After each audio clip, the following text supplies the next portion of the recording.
The darkness was absolute. No light, no sound, no air, at least not enough. Jacob woke up gasping, his chest heaving as he fought against the crushing weight around him. His fingers clawed at the surface above, meeting smooth, cold wood. His heart pounded against his ribs. No, no, no, no. This wasn't real.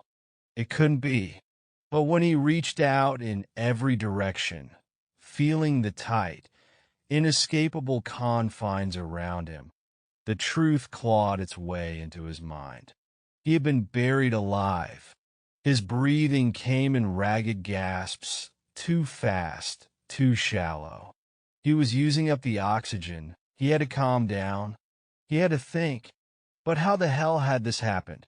The last thing he remembered was... what? His mind was foggy, his thoughts sluggish. He had been at home. Or had he? There was something wrong with his memory, like pieces had been stolen, replaced with gaps of static and silence. Had there been an accident? A coma? Had they thought he was dead? Jacob pressed his palms against the lid of the coffin and pushed. Nothing. His fingers scrabbled along the edges, looking for a weakness, anything he could pry open. But the wood was thick, unyielding. Then a sound, a faint, rhythmic scratching. Jacob froze, his breath catching in his throat. It was coming from inside the coffin, not from his movements, from somewhere else, below him. The air in his lungs turned to ice. It was impossible. He was buried. There was nothing beneath him but dirt and decay. And yet, scratch, scratch, scratch. It was slow, deliberate, like nails scraping against wood, like someone, or something, trying to get out.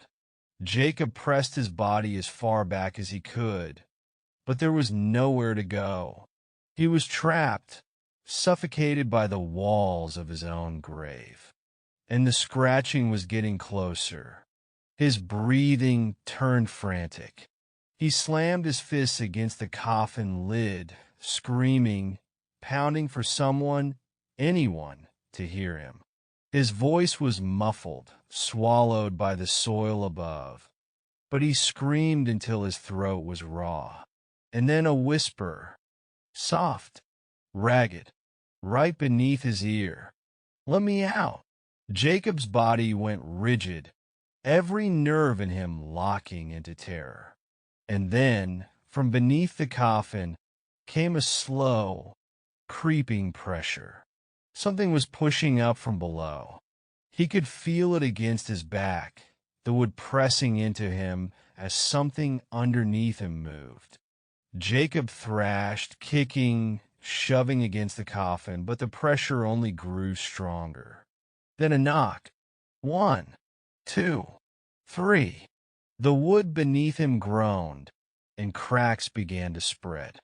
Jacob felt it give way beneath him, the rotten wood splintering. And then he fell, straight down, into the darkness. The fall should have been short, barely more than a few feet if he was truly in a coffin. But he kept falling, and falling, and falling. The air rushed past him, cold and damp, smelling of decay. His body slammed onto something hard, knocking the breath from his lungs. He lay there, gasping, pain radiating through his ribs. And then he opened his eyes. He wasn't in the coffin anymore. He was in a room, a long, narrow room, stretching endlessly into the shadows. The walls were lined with coffins, some open, some sealed shut. The air was thick with the scent of rot. And then he saw them, figures, standing in the dark. They weren't moving, not yet, but he could see their nails, blackened and splintered, stained with blood. Their hands were covered in deep, jagged scratches. as if they had been trying to claw their way out. And then, one by one, they began to turn, their hollow, lifeless eyes locked onto him. And as their mouths opened, a chorus of whispers echoed through the room. "Let us out." Jacob tried to run, but the floor beneath him collapsed, and he fell again, this time into something wet and writhing. Hands! Grasping, skeletal hands pulling him down, and as the darkness swallowed him, the last thing he saw was a coffin with his name carved into the lid that was still scratched from the inside. And then silence. The grave had claimed another. And far above, in the world of the living, no one ever heard his screams.